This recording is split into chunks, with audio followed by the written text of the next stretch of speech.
तो बीकॉम के बाद क्या आप directly R to R job ले सकते हो या पहले एपीएआर या किसी और अकाउंट्स रोल से स्टार्ट करना पड़ेगा? तो सीधा आंसर है हाँ, आर टू आर में फ्रेशर्स की एंट्री पॉसिबल है, लेकिन सिर्फ बीकॉम डिग्री के बेसिस पर नहीं। रिक्रूटर आपसे कुछ प्रैक्टिकल अकाउंटिंग स्किल्स एक्सपेक्ट करता है। एग्जैक्टली क्या स्किल्स चाहिए और अगर डायरेक्ट आर टू आर नहीं मिल रहा तो कौन से रूट हमें सेलेक्ट करना चाहिए, ये आज क्लियर करेंगे हम इस वीडियो के थ्रू।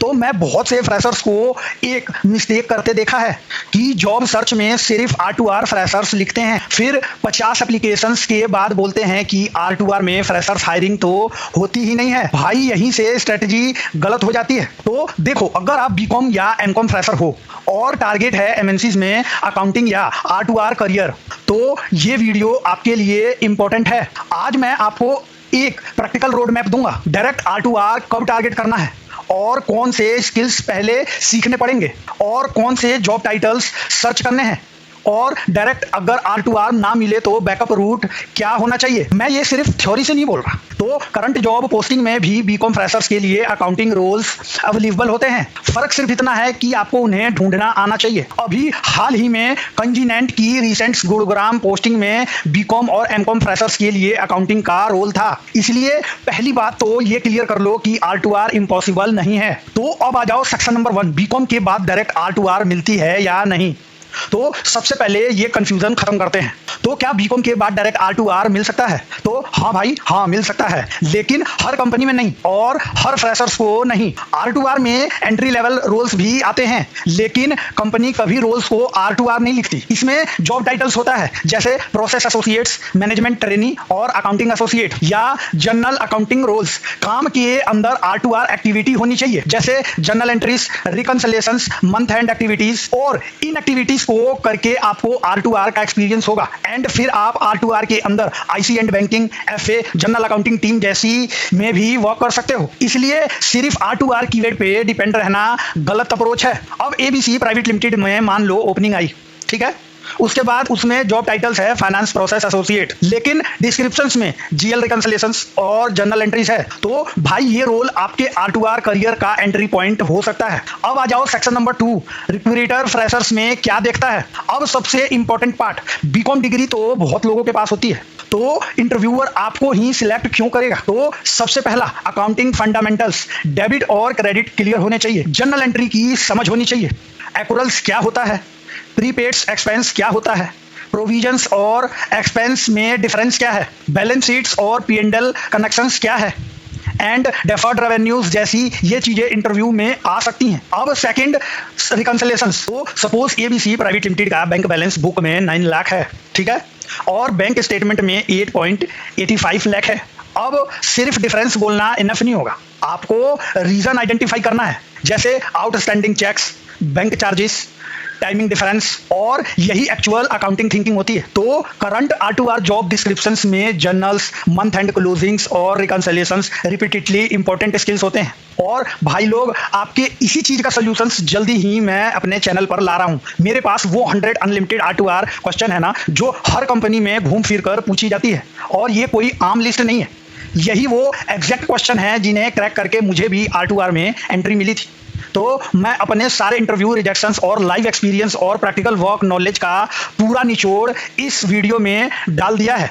अगर आपने एक बार इनको समझ लिया ना, तो लिख के देता हूं कि 110% आपका सिलेक्शन पक्का है। और अब आप लोग जोरदार कमेंट कर देना कि कौन कौन लोग इस मास्टर लिस्ट का वेट कर रहे हैं। अब आ जाओ सेक्शन नंबर 3, एक्सेल कितना आना चाहिए। अब एक्सेल की बात करते हैं।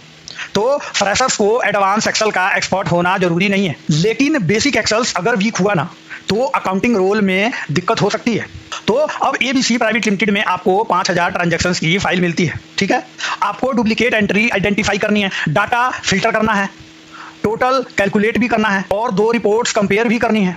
तो यहाँ बेसिक एक्सेल काम आएगा, जैसे sum if, V lookup, pivot table और filter, sortings, basic data cleaning. और हर फ्रेशर्स को इतना प्रैक्टिकल लेवल पे जरूर आना चाहिए। एंड रुकना, इससे पहले एक इंपॉर्टेंट बात, सिर्फ आर टू आर सीखकर जॉब सर्च करना भी मिस्टेक हो सकता है। क्यों? क्योंकि फ्रेशर्स के लिए एंट्री का एक और स्मार्ट रूट है, तो अब आ जाओ सेक्शन नंबर 4, डायरेक्ट एंट्री अगर R2R में ना मिले तो क्या करना चाहिए। तो अब मान लो आपने 100 एप्लीकेशंस R2R के लिए भेज दी, मतलब अप्लाई कर दिया, डायरेक्ट R2R नहीं मिल रहा, तो क्या अकाउंटिंग करियर छोड़ देना है? तो भाई ऐसा बिल्कुल नहीं करना है। यहाँ स्मार्ट स्ट्रेटेजी यूज किया करो।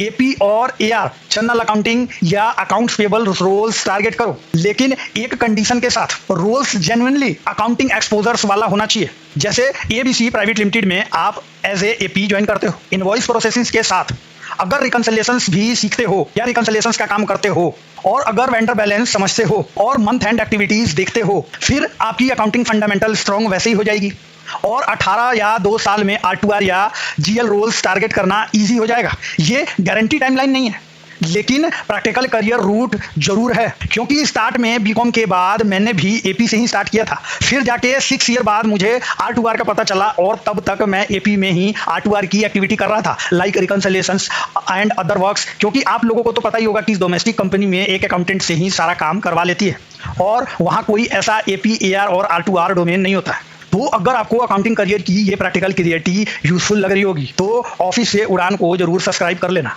क्योंकि यहाँ हम सिर्फ डेफिनेशन नहीं बल्कि एक्चुअल कॉर्पोरेट करियर के डिसीजंस और डिस्कस भी करते हैं। और एक इंपॉर्टेंट बात, हमेशा जॉब डिस्क्रिप्शंस देखना, तो आपको खुद ही समझ आएगा कि रोल्स लेना है या नहीं। अब आ जाओ सेक्शन नंबर 5, फ्रेशर्स के लिए एग्जैक्ट प्रिपरेशंस रोड मैप क्या है। तो अब मैं आपको सिंपल रोड मैप देता हूं। तो step 1, accounting fundamentals like general entries, ledger और trial balance, P&L and balance. Step 2, R2R basics like GL, month end closing, accruals, prepaids और provision. Step 3, reconciliations like bank, GL, AP, AR और basics intercompany के concept. Step 4, Excel basics like VLOOKUP, SUMIF, pivot table और data cleaning. Step 5, interview preparations, सिर्फ definitions याद मत करना, scenarios question practice जरूर करना। जैसे मान लो ABC प्राइवेट लिमिटेड में एक्सपेंस मार्च का है, लेकिन इनवॉइस अप्रैल में आया, तो एंट्री मार्च में होगी या अप्रैल में, और यही क्वेश्चन आपकी एक्चुअल अंडरस्टैंडिंग चेक करवाएगा। Step number 6, job search. अब सबसे इंपॉर्टेंट, सिर्फ R2R फ्रेशर सर्च मत करना, सर्च करो R2R associates, general accounting associates या फाइनेंस प्रोसेस एसोसिएट्स या मैनेजमेंट ट्रेनिंग या GL एसोसिएट्स। यहाँ अपॉर्चुनिटीज का पूल काफी बड़ा हो जाता है। और सबसे इंपॉर्टेंट बात, जॉब टाइटल्स मत देखो, जॉब डिस्क्रिप्शंस पढ़ो, क्योंकि कभी कभी R2R टाइटल्स के अंदर ऑर्डिनरी वर्क हो सकता है और कभी कभी अकाउंटिंग एसोसिएट्स के अंदर R2R का स्ट्रॉन्ग एक्सपोजर्स भी मिल सकता है। इसलिए हमेशा जॉब डिस्क्रिप्शंस पढ़ के तब इंटरव्यू देने जाया करो। करियर में पहली जॉब परफेक्ट होना जरूरी नहीं है, पहली जॉब आपको किस डायरेक्शन में ले जा रही है ये इंपॉर्टेंट है। तो अगली वीडियो से मैं R2R में IC एंड बैंकिंग डिपार्टमेंट का सबसे इंपॉर्टेंट क्वेश्चन आंसर्स ला रहा हूं, जो आप लोगों ने अगर इसको एक बार समझ लिया ना तो बैंक रिकंसिलिएशंस में कहीं रिजेक्ट नहीं हो सकते। और उस वीडियो को मिस मत करना। एंड दोस्तों, जैसा कि आपको पता है कि जॉब के बाद एक वीडियो का प्लान करना और फिर उसको शूट करना एंड रात भर बैठ के उस पर हैवी एडिटिंग करना बिल्कुल आसान नहीं होता, पर जब आप लोगों का प्यार मिलता है ना तो सारी थकान दूर हो जाती है।